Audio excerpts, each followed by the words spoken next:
ओम गणेशाय नमः। प्यारे भक्तगणों, आज आप सभी श्रवण करेंगे बुधवार की व्रत कथा। बुधवार के दिन भगवान गणेश की पूजा की जाती है। आपको बता दे कि बुधवार को भगवान गणेश के अलावा बुध देव की भी पूजा की जाती है। मान्यता है कि बुधवार का व्रत करने से धन धान्य में कमी नहीं रहती। जो भी भक्त बुधवार के दिन श्रद्धा भक्ति के साथ इस व्रत को रखते हैं और इन कथाओं को पूरा श्रवण करते हैं, उसकी सभी मनोकामना गणेश भगवान बुद्ध देव अवश्य पूरा करते हैं। आइए श्रवण करते हैं बुधवार व्रत कथा। पौराणिक ग्रंथों में बुधवार के व्रत की कथा कुछ इस प्रकार है। बहुत समय पहले की बात है कि एक साहूकार का नया नया विवाह हुआ था। उसकी पत्नी मायके गई हुई थी। नया नया विवाह था, नई नई उमंग थी। साहूकार का परिवार भी कुछ खास बड़ा नहीं था। जो रिश्तेदार थे उनके घर बहुत दूर थे। अब साहूकार को अकेलापन खाए जा रहा था। उससे रहा न गया और साहूकार जा पहुंचा ससुराल। साहूकार की बड़ी आव भगत हुई, लेकिन ससुराल में तो अपनी पत्नी से खुलकर बात करना दूर, सूरत दिखना तक मुश्किल हो रहा था। अगले ही दिन साहूकार ने कह दिया कि विदाई की तैयारी कर लीजिए, हमें निकलना है। अब संयोग बस वह दिन था बुधवार का। सास ससुर ने समझाने का बहुत प्रयास किया कि बेटा, आज बुधवार का दिन है, इस दिन बेटी की विदाई नहीं करने का रिवाज है। लेकिन साहूकार नहीं माना और कहा, मैं इस सब बातों को नहीं मानता, आप हमें जाने का आशीर्वाद दीजिए। अब अपने दामाद के आगे सास ससुर की कहाँ चलने वाली थी। मन मसोर कर तैयारी करनी पड़ी। बेटी की विदाई कर दी गई। अब चलते चलते रास्ते में साहूकार की पत्नी को प्यास लग जाती है। साहूकार जैसे पानी लेने के लिए जाता है तो वापस आते ही उसकी हैरानी का कोई ठिकाना नहीं रहता। अपने ही हमशक्ल को गाड़ी में पत्नी के बगल में बैठे देखता है।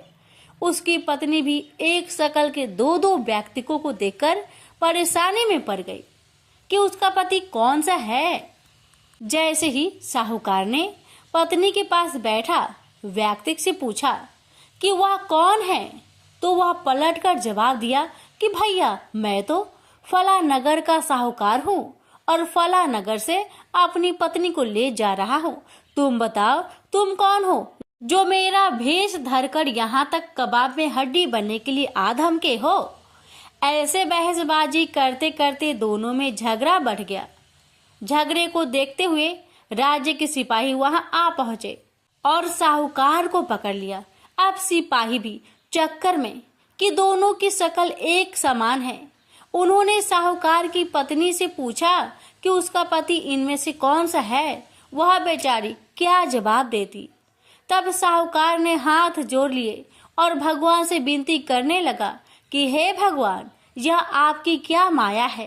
तभी आकाशवाणी हुई कि मूर्ख, याद कर कुछ देर पहले ही तूने अपने सास ससुर की आज्ञा ना मानकर भगवान बुध का अपमान किया और बुधवार के दिन तू अपनी पत्नी को लेकर चल पड़ा, जबकि तुझे इस दिन गमन नहीं करना चाहिए था।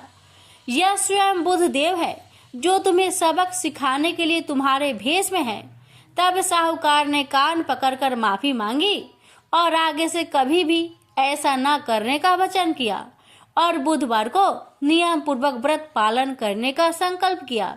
तब जाकर साहूकार के रूप में प्रकट हुए बुध देवता अंतर्ध्यान हो गए और साहूकार अपनी पत्नी को लेकर घर जा सका। इस घटना के पश्चात साहूकार और उसकी पत्नी दोनों नियमित रूप से बुधवार का व्रत पालन करने लगे।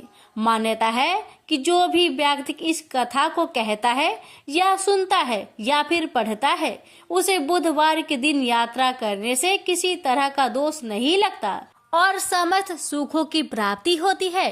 बुध ग्रह की शांति और सर्व सुख के इच्छुक स्त्री पुरुष बुधवार के इस व्रत को कर सकते हैं। ज्ञान, बुद्धि, कार्य, व्यापार आदि में उन्नति के लिए भी बुधवार का व्रत बेहद शुभ और फलदायी माना जाता है। बुधवार के दिन बुध देवता के साथ साथ भगवान गणेश जी की भी पूजा का विधान है। प्रेम से बोलिए बुध देवता की जय। आइए आप श्रवण करते हैं बुधवार गणेश जी की व्रत कथा। जय माता दी। नमस्कार दोस्तों, स्वागत है आप सभी का हमारे YouTube चैनल पर। ओम गणेशाय नमः। आप सभी पर गणेश जी की कृपा, रिद्धि सिद्धि माता की कृपा सदा बनी रहे। प्यारे भक्तगणों, आज मैं आप सभी को सुनाऊंगी गणेश जी की कथा। कथा इस प्रकार है। एक गांव था जिसमें एक सेठ जी अपने परिवार के साथ रहते थे। सेठ जी के गांव के पास के शहर में एक बड़ा व्यापार था। सेठ जी गणेश जी की पूजा श्रद्धा एवं विश्वास से करते थे, जिससे सेठ जी के घर में अन्न धन के भंडार सदा भरा रहता था। उनके जीवन में किसी प्रकार की कोई भी कमी नहीं थी। वह नित्य प्रतिदिन नियम अनुसार रोज वो नदी पर नहाने जाते और आकर गणेश जी की पूजा करते थे, उन्हें भोग लगाते थे और फिर स्वयं भोजन करते थे। यह बात सेठानी जी को अच्छी नहीं लगती थी। वो धार्मिक नहीं थी और ईश्वर में इतना विश्वास नहीं रखती थी। एक बार सेठानी जी ने सोचा, यह इतना गणेश जी को मानते हैं, गणेश जी की पूजा करते हैं, इससे होता ही क्या है। आज तो देखती हूँ वो कैसे गणेश जी की पूजा करते हैं। बस सेठानी दिमाग लगाकर अगले दिन जब सेठ जी नदी पर नहाने गए तो सेठानी जी ने गणेश जी की मूर्ति को उठाकर मूर्ति को कपड़े से ढककर बगीचे में जमीन में दबा दिया। जब सेठ जी नदी से नहा कर आए तो घर में देखते हैं कि गणेश जी की मूर्ति तो है नहीं। वह सेठानी से पूछते हैं, मेरी गणेश जी की मूर्ति मंदिर में क्यों नहीं है, कहाँ गया? तो सेठानी जी बोलती है, मुझे नहीं मालूम। सेठ जी गणेश जी को बहुत ढूंढते हैं पर उनकी मूर्ति घर में नहीं मिली। उस दिन सेठ जी गणेश जी का पूजा नहीं कर पाए और न ही उनको भोग लगा पाए। इसके लिए सेठ जी ने अन्न जल का त्याग कर दिया और गणेश जी से प्रार्थना करने लगे, हे प्रभु, लगता है आप मुझसे रुष्ट हो गए हैं और कहीं चले गए हैं। आप अपनी कृपा दृष्टि मुझ पर बरसाइए। हे प्रभु, मुझे दर्शन दीजिए। सेठ जी ने मन ही मन प्रतिज्ञा किया कि जब तक मुझे मेरे गणेश जी नहीं मिल जाते, मुझे दर्शन नहीं देते, मैं तब तक अन्न जल का त्याग करता हूँ। उस दिन पूरा दिन निकल गया। रात्रि में सेठ जी की भक्ति से प्रसन्न होकर गणेश जी भगवान ने सपने में गणेश जी भगवान एक छोटे से चूहे के साथ खेल रहे थे और चूहे को खाने को लड्डू दे रहे थे।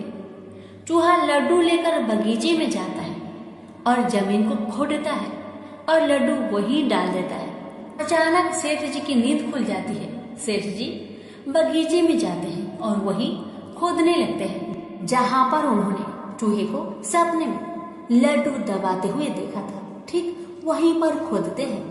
गणेश जी की कृपा से, उनके आशीर्वाद से वहीं पर गणेश जी की मूर्ति कपड़े में लिपटा हुआ मिट्टी के अंदर छुपा हुआ था। सेठ जी ने गणेश जी की मूर्ति को प्रणाम करके उन्हें लेकर घर आया और अच्छे से साफ सफाई करके उनकी पूजा की, उन्हें भोग लगाया। देखकर सेठानी ने पूछा, आपको गणेश जी कहाँ मिले? सेठ जी सेठानी जी से सपने की सारी कहानी बताते हैं। वह बात जानकर सेठानी जी को बड़ा आश्चर्य हुआ। सेठानी को मन ही मन श्रद्धा एवं विश्वास से गणेश जी भगवान की भक्त बन जाती है और सेठ जी से कहती है कि मुझसे बड़ा भारी अपराध हो गया है। अब हम दोनों पति पत्नी प्रेम सहित गणेश जी भगवान की आराधना करेंगे एवं उनकी पूजा में कोई भी कमी नहीं आने देंगे। यह सुनकर सेठ जी बड़े प्रसन्न हो जाते हैं और दोनों पति पत्नी गणेश जी भगवान को धन्यवाद करते हैं। जय बोलिए गणेश भगवान की जय, सदा ही जय। प्रभु अपनी अनुकंपा सेठ सेठानी के समान ही हम सभी पर बनाए रखना। कहानी सुनने वालों की सभी मनोकामनाएं पूर्ण करना। श्री गणेश कथा के अनुसार एक बार देवता कई विपदाओं में घिरे थे। तब वह मदद मांगने भगवान शिव के पास गए। उस समय शिव के साथ कार्तिकेय तथा गणेश जी बैठे थे। देवताओं की बात सुनकर शिव जी ने कार्तिकेय व गणेश जी से पूछा कि तुम में से कौन देवताओं के कष्टों का निवारण कर सकता है। तब कार्तिकेय व गणेश जी दोनों ही स्वयं को इस कार्य के लिए सक्षम बताए। इस पर भगवान शिव ने दोनों की परीक्षा लेते हुए कहा कि तुम दोनों में से जो सबसे पहले पृथ्वी की परिक्रमा करके सबसे पहले हमारे पास आएगा वही देवताओं की मदद करने जाएगा। भगवान शिव के मुख से यह वचन सुनते ही कार्तिकेय जी अपने वाहन मोर पर बैठकर पृथ्वी की परिक्रमा के लिए निकल गए, परंतु गणेश जी सोच में पड़ गए कि वह चूहे के ऊपर चढ़कर सारी पृथ्वी की परिक्रमा करेंगे तो इस कार्य में उन्हें बहुत समय लग जाएगा। तभी उन्हें एक उपाय सूझा। गणेश जी अपने स्थान से उठे और अपने माता पिता की 7 बार परिक्रमा करके वापस बैठ गए। परिक्रमा करके लौटने पर कार्तिकेय स्वयं को विजेता बताने लगे। तब शिव जी ने श्री गणेश जी से पृथ्वी की परिक्रमा ना करने का कारण पूछा। तब गणेश जी ने कहा, माता पिता के चरणों में ही समस्त लोक बसा है। यह सुनकर भगवान शिव ने गणेश जी को देवताओं के संकट दूर करने की आज्ञा दी। इस प्रकार भगवान शिव ने गणेश जी को आशीर्वाद दिया कि चतुर्थी के दिन जो तुम्हारा पूजन करेगा और रात्रि में चंद्रमा को अर्घ्य देगा उसके तीनों पाप यानी देहिकता, देविकता तथा भौतिकता दूर होंगे। इस व्रत को करने से व्रतधारी के सभी तरह के दुख दूर होंगे और उसे जीवन की भौतिक सुखों की प्राप्ति होगी। चारों तरफ से मनुष्य की सुख समृद्धि बढ़ेगी, पुत्र पौत्र आदि धन ऐश्वर्य की कमी नहीं रहेगी। प्रेम से बोलिए गणेश भगवान की जय, कार्तिकेय जी की जय, उमापति शंकर भगवान की जय। एक बार की बात है कि भगवान गणेश एक बार छोटे बालक का रूप धरकर पृथ्वी पर गए और वहां उन्होंने सोचा कि मैं लोगों का परीक्षा लूंगा, इस धरती पर कुछ धर्म कर्म है भी या नहीं। भगवान गणेश अपने दोनों हाथों में एक एक छोटी चम्मच पकड़कर एक चम्मच में चावल और एक चम्मच में दूध लेकर गांव के सभी घरों में बारी बारी जाकर एक ही बात कह रहे थे कि कोई मेरे लिए खीर बना दो, कि कोई मेरे लिए खीर बना दो। लोग उसकी बात सुनकर उनका मजाक उड़ाते थे। सब गांव वाले उनसे कहते कि ए बुद्धू बालक, क्या कभी एक चम्मच चावल और एक चम्मच दूध से खीर बना है जो तुम घर घर घूमकर चिल्ला रहे हो कि मेरे लिए कोई खीर बना दो, कि मेरे लिए कोई खीर बना दो। ऐसा कह कहकर गांव वाले भेष रूपी गणेश जी का मजाक उड़ा रहे थे। भगवान गणेश गांव वालों की बातें सुनकर आगे बढ़ जाते हैं। ऐसे ही वह पूरे गांव में चलते चलते बालक आखिर में एक बुढ़िया माई के पास पूछते हैं। वहां बहुत से बच्चे खेल रहे होते हैं और बुढ़िया माई बैठी बैठी बच्चों के खेल को देख रही होती है। गणेश जी महाराज ने वहां जाकर कहा, बुढ़िया माई, ये चावल और दूध से मेरे लिए खीर बना दोगी क्या? छोटे से बालक की बातें सुनकर बुढ़िया माई ने हंसकर मजाक करते हुए कहा, बेटा खीर तो मैं बना दूंगी, लेकिन मुझे भी खीर देना होगा। भेष रूपी गणेश जी ने कहा, जरूर अम्मा, आपको मैं जरूर दूंगा, सब बच्चों को भी दूंगा। तुम चिंता मत करो बूढ़ी अम्मा, बस अपने घर में जाओ और जो सबसे बड़ा बर्तन हो उसे बाहर लेकर आओ। बूढ़ी माई ने बच्चे की कहे अनुसार घर के सबसे बड़े बर्तन को लेकर बाहर आए। डर के बने गणेश जी ने कहा, माँ इतनी छोटी सी भिगोनी से क्या होगा, कोई इससे भी बड़ा बर्तन लाओ, उसमें खीर बनाना। बुढ़िया माई फिर से एक बहुत बड़ा बर्तन लेकर आई, उसमें दूध और चावल डलवा दिए और चूल्हे पर खीर बनाने के लिए रख दिया गया। जब खीर में उबाल आने लगा तो बुढ़िया माई ने थोड़ी सी खीर प्याले में निकाल ली, थोड़ी सी ठंडी करके गणेश जी का नाम लेकर भोग लगाकर चखने लगी। खीर तो अति स्वादिष्ट बनी थी। बुढ़िया माई ने बालक से कहा, ले बेटा खीर बन गई है, अब तुम खा लो। उसके बेटे ने कहा, माँ खीर से तो मेरा पेट भर गया, अब आप खाओ और इन सब बच्चों को खिला दो। बुढ़िया माई ने कहा, बेटा तूने खीर तो नहीं खाई, फिर पेट कैसे भर गया? बालक ने कहा, आपने मेरा प्रेम से नाम लेकर दरवाजे के पीछे खड़े होकर खीर खाई थी, उससे मेरा पेट भर गया। बुढ़िया माई समझ गई कि यह बालक तो भगवान गणेश का ही रूप है। वह खीर सभी बच्चों को खिला दी जो वहां खेल रहे थे, उन्हें भी खिलाई, तो भी बर्तन भरा हुआ था। अब गांव के सभी लोगों को बुला बुला कर बुढ़िया माई ने खीर खिलाई तो सभी सोच में पड़ गए कि इस गरीब बुढ़िया के पास इतनी सारी खीर कहाँ से आई। अंत में बुढ़िया माई को गणेश जी ने आशीर्वाद दिया कि और जो खीर बच गई है उससे तुम घर में पीछे खारा खोदकर गाड़ो। फिर कुछ दिन बाद वो खीर सोना बन गई। बुढ़िया माई अब तो आनंद और ठाट बाट से रहने लगी। गणेश जी की कृपा से बुढ़िया की सारी दुख तकलीफ समाप्त हो गई। प्रेम से बोलिए गणेश महाराज की जय। एक बार गणेश जी महाराज एक सेठ जी के खेत में से जा रहे थे तो उन्होंने 12 दाने अनाज के तोड़ लिए। फिर गणेश जी के मन में पछतावा हुआ कि मैंने तो सेठ जी के यहाँ चोरी कर ली। तो गणेश जी सेठ जी के 12 साल की नौकरी करने लग गए। एक दिन सेठानी राख से हाथ धोने लगी तो गणेश जी ने सेठानी का हाथ पकड़कर मिट्टी से हाथ धुला दिया। सेठानी सेठ से बोली कि ऐसा क्या नौकर रखा है, नौकर होकर उसने मेरा हाथ पकड़ लिया। सेठ जी ने गणेश को बुलाकर पूछा कि तुमने सेठानी का हाथ क्यों पकड़ा? तो गणेश जी ने बोला कि मैंने तो एक सिर्फ की बात बताई है। राख से हाथ धोने से घर की लक्ष्मी नाराज होकर घर से चली जाती है और मिट्टी से हाथ धोने से आती है। सेठ जी ने सोचा कि गणेश है तो सच्चा। थोड़े दिनों बाद कुंभ का मेला आया। सेठ जी ने कहा, गणेश सेठानी को कुंभ के मेले में स्नान करा के ले आओ। सेठानी किनारे पर बैठकर नहा रही थी तो गणेश जी उनका हाथ पकड़कर आगे डुबकी लगवा लाए। घर आकर सेठानी ने सेठ से कहा कि गणेश ने तो मेरी इज्जत ही नहीं रखी और इतने सारे आदमियों के बीच में मुझे घसीट कर आगे पानी में ले गए। तब सेठ जी ने गणेश जी को पूछा कि ऐसा क्यों किया?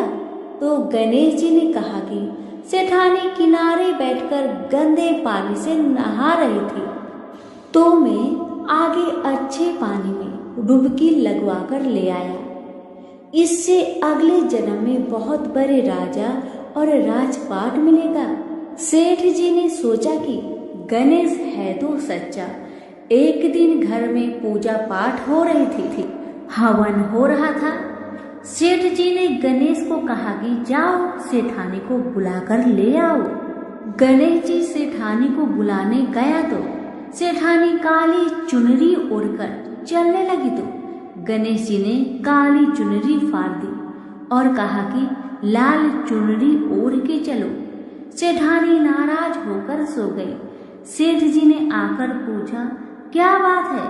तो सेठानी ने बोली कि गणेश ने मेरी चुनरी फाड़ दी। सेठ जी ने गणेश को बुलाकर बहुत डांटा और कहा, तुम बहुत बदमाशी करते हो। तो गणेश जी ने कहा, पूजा पाठ में काला वस्त्र नहीं पहनते हैं, इसलिए मैंने लाल वस्त्र के लिए कहा। काला वस्त्र पहनने से कोई भी शुभ काम सफल नहीं होता है। फिर सेठानी ने सोचा कि गणेश है तो समझदार। एक दिन सेठ जी पूजा करने लगे तो पंडित जी ने बोला कि वो गणेश जी की मूर्ति लाना भूल गया, अब क्या करे?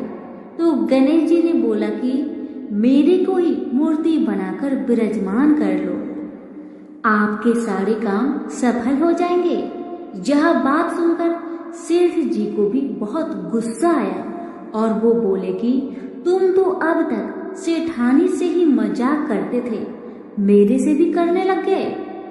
तो गणेश जी ने कहा, मैं मजाक नहीं कर रहा हूँ, मैं सच बात कह रहा हूँ। इतने में ही गणेश ने गणेश जी का रूप धारण कर लिया और सेठ और सेठानी ने ही गणेश जी की पूजा की। पूजा खत्म होते ही गणेश जी अंतर ध्यान हो गए। सेठ सेठानी को बहुत धोखा हुआ और उन्होंने कहा कि हमारे पास तो गणेश जी रहते थे और हमने उनसे इतना काम करवाया। तो गणेश जी ने सपने में आकर सेठ जी को कहा कि आपके खेत से मैं 12 अनाज के दाने तोड़ लिया था, उसी का तो उतारने के लिए मैंने आपके यहाँ काम किया था। गणेश जी की कृपा से सेठ जी की करोड़ों की माया हो गई। हे गणेश जी महाराज, जैसे सेठ जी को दिया वैसा सबको देना, कहते को, सुनते को और सारे परिवार को दे।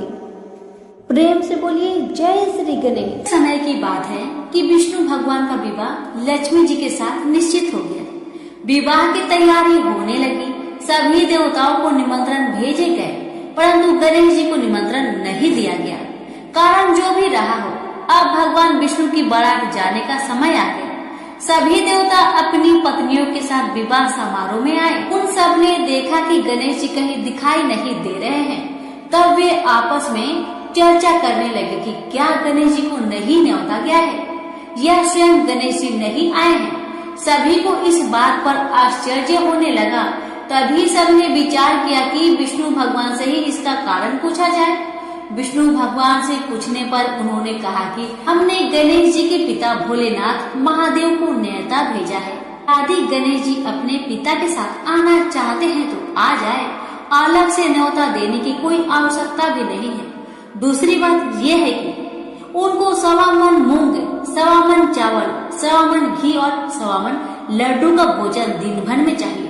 यदि गणेश जी नहीं आएंगे तो कोई बात नहीं, दूसरे के घर जाकर इतना सारा खाना पीना अच्छा भी नहीं लगता। इतनी बात कर ही रहे थे कि किसी एक ने सुझाव दिया, यदि गणेश जी आ भी जाए तो उनको द्वार पर बनाकर बैठा देंगे कि आप घर का ध्यान रखना। आप तो चूहे पर बैठकर धीरे धीरे चलोगे तो बारात से बहुत पीछे रह जाओगे। यह सुझाव भी सबको पसंद आ गया। तो विष्णु भगवान ने भी अपनी सहमति दे दी। होना क्या था, इतने में ही गणेश जी वहाँ आ पहुँचे और उन्हें समझा बुझाकर घर की रखवाली करने बैठा दिया गया। बारात चल दी। तब नारद जी ने देखा कि गणेश जी तो दरवाजे पर ही बैठे हुए हैं। तो वे गणेश जी के पास गए और रुकने का कारण पूछा। गणेश जी कहने लगे कि विष्णु भगवान ने मेरा बहुत अपमान किया है। नारद जी ने कहा कि आप अपनी मूषक सेना को आगे भेज दीजिए तो वह रास्ता खोद देगी, जिससे उनके वाहन धरती में धंस जाएगी। तब आपको सम्मान पूर्वक बुलाना ही पड़ेगा। अब तो गणेश जी ने अपनी मूषक सेना जल्दी से आगे भेज दी और सेना ने जमीन पोली कर दी। जब बारात वहाँ से निकली तो रथों के पहिए धरती में धंस गए। लाख कोशिश करे परंतु पहिए न निकले। सभी ने अपने अपने उपाय किए परंतु पहिए तो नहीं निकले, बल्कि जगह जगह से टूट गए। किसी की समझ में नहीं आ रहा था कि अब क्या किया जाए। तब तो नारद जी ने कहा, आप लोगों ने गणेश जी का अपमान करके अच्छा नहीं किया। यदि उन्हें मनाकर लाया जाए तो आपका कार्य सिद्ध हो सकता है और यह संकट टल सकता है। भगवान शंकर ने अपने दूत नंदी को भेजा और वे गणेश जी को लेकर आए। गणेश जी का आदर सम्मान के साथ पूजन किया। तब कहीं रथ के पहिए निकले। अब रथ के पहिए निकल तो गए परंतु वह टूट फूट गए थे। उन्हें सुधारेगा कौन? पास के खेत में खाती काम कर रहा था, उसे बुलाया गया। खाती अपना कार्य करने से पहले श्री गणेशाय नमः कहकर गणेश जी की वंदना मन ही मन करने लगा। देखते ही देखते खाती ने सभी पहियों को ठीक कर दिया। तब खाती कहने लगा कि देवताओं, आपने सर्वप्रथम गणेश जी को नहीं मनाया होगा और न ही उनका पूजन किया होगा, इसलिए तो आपके साथ यह संकट आया है। हम तो मूर्ख अज्ञानी हैं, फिर भी पहले गणेश जी को पूजते हैं, उनका ध्यान करते हैं। आप लोग तो देवतागण हैं, फिर भी आप गणेश जी को कैसे भूल गए? अब आप लोग भगवान श्री गणेश जी की जय बोलकर जाए तो आपके सब काम बन जाएंगे और कोई संकट भी नहीं आएगा। ऐसा कहते हुए बारात वहाँ से चल दी और विष्णु भगवान का लक्ष्मी जी के साथ विवाह संपन्न करा के सभी सकुशल घर लौट आए। हे गणेश जी महाराज, आपने विष्णु को जैसे कारज सरियो ऐसा कारज सबका सिद्ध कर जो। बोलो गजानन भगवान की जय। बुधवार 40। जय गणपति सद्गुण सदन कविवर बदन कृपाल, विघ्न हरन मंगल करन जय जय गिरिजालाल। जय जय गणपति राजू मंगल भरन करन शुभ काजू, जय गज बदन सदन सुखदाता विश्व विनायक बुद्धि विधाता। बकर टोंडे सूची सुंडे सुहावन, तिलक त्रिपुंडे भाल मन भावन। राजित मणि मुक्तन उर्माला, स्वर मुकुट सिर नयन विशाला। पुस्तक पानी कुठार त्रिशूलंग, मोदक भोग सुगंधित फूलंग। सुंदर पीताम्बर तन साजित, चरण पादुका मुनि मन राजित। धनि शिव सुवन सदानन व्राता, गौरी लल्लन विश्व विधाता। रिद्धि सिद्धि तौ चवर डुलावे, मूषक वाहन सोहत द्वारे। कहो जन्म शुभ कथा तुम्हारी, अति सूचि पावन मंगलकारी। एक समय गिरिजा राजकुमारी, पुत्र हेतु तप की निभारी। भयो यज्ञ जब पूर्ण अनुपा, तब पहुँचो तुम धरि द्विज रूपा। अतिथि जाने के गौरी सुखारी, बहु विधि सेवा करी तुम्हारी। अति प्रसन्न है तुम बर दीन्हा, मातु पुत्र हित जो तप किन्हा। मिलही पुत्र तुम्हें बुद्धि विशाला, बिना गर्भ धारण यही काला। गजनायक गुण ज्ञान विधाता, पूजित प्रथम रूप भगवाना। अष्टही अंतर्धान रूप है, पालना पर बालक स्वरूप है। बनी शिशु रोदन जब ही तुम ठाना, लखी मुख सुख नाही गौरी समाना। सकल मगन सुख मंगल गाही, नभते सूरन सुमन वर्षवाही। शंभु उमा बहुदान लुटावाही, सुर मुनि जन सुत देखन आही। लखियति आनंद मंगल साजा, देखन भी आए सनी राजा। निज अवगुण गुण सनी मन माही, बालक देखत चाहत नाही। गिरिजा कुछु मन भेद बधाओ, उत्सव मोर न सनी तू ही भाओ। कहत लगे सनी मन सकुचाई, कहत करी हो शिशु मोहि दिखाई। नहीं विश्वास उमा करे भाऊ, सनी सो बालक देखित कहाऊ। परत ही सनी दृंग कोन प्रकाशा, बालक सिर उड़ गयो आकाशा। गिरिजा गिरी विकल है धारिणी, सो दुख दशा गयो नहीं वरनी। हाहाकार मचियो कैलासा, सनी किन हो लखी सुत को नासा। तुरंत गरुड़ चढ़ी विष्णु सिधाए, काटी चक्र सो गज सिर लाए। बालक के धर ऊपर धरियो, प्राण मंत्र पढ़ शंकर डारियो। नाम गणेश शंभु तब कीन है, प्रथम पूज्य बुद्धि निधि वर दीन है। बुद्धि परीक्षा जब शिव किन्हा, पृथ्वी की प्रदक्षिणा लिन्हा। चले सदानन भरे में भुलाई, रची बैठ तुम बुद्धि उपाय। चरण मातु पितु के धर लिन है, तीन के साथ प्रदक्षिणा किन है। धनी गणेश कही शिव ही हरि से, नभते सूरन सुमन बहु बरसे। तुम्हारी महिमा बुद्धि बराई, से सहस मुख सके न गाई। मैं मतिहीन मलिन दुखारी, करहूँ कौन विधि विनय तुम्हारी। भजत राम सुंदर प्रभु दासा, लाख प्रयास ककरा दुर्वासा। अब प्रभु दया दिन पर कीजे, अपनी शक्ति भक्ति कुछ दीजे। प्रेम से बोलिए गणेश महाराज की जय। अब श्रवण करें गणेश जी की आरती। जय गणेश जय गणेश जय गणेश देवा, माता जाकी पार्वती पिता महादेवा। एक दंत दयावंत चार भुजाधारी, माथे सिंदूर सोहे मूस की सवारी। पान चढ़े फूल चढ़े और चढ़े मेवा, लड्डुअन का भोग लगे संत करे सेवा। जय गणेश जय गणेश जय गणेश देवा, माता जाकी पार्वती पिता महादेवा। अंधन को आँख देते कोढ़िन को काया, बाझन को पुत्र देते निर्धन को माया। सूर्य श्याम शरण आए सफल कीजिए सेवा, जय गणेश जय गणेश जय गणेश देवा। माता जाकी पार्वती पिता महादेवा, दीनन की लाज रखो शंभु सुतकारी। कामना को पूर्ण करो जय बलिहारी। प्रेम से बोलिए गणेश महाराज की जय। आरती युगल किशोर की कीजिए, तन मन छावर कीजिए। आरती योग स्वर की कीजिए, तन मन छावर कीजिए। गौर श्याम मुख निरखत लीजिए, हरि का स्वरूप नयन हरि पीजिए।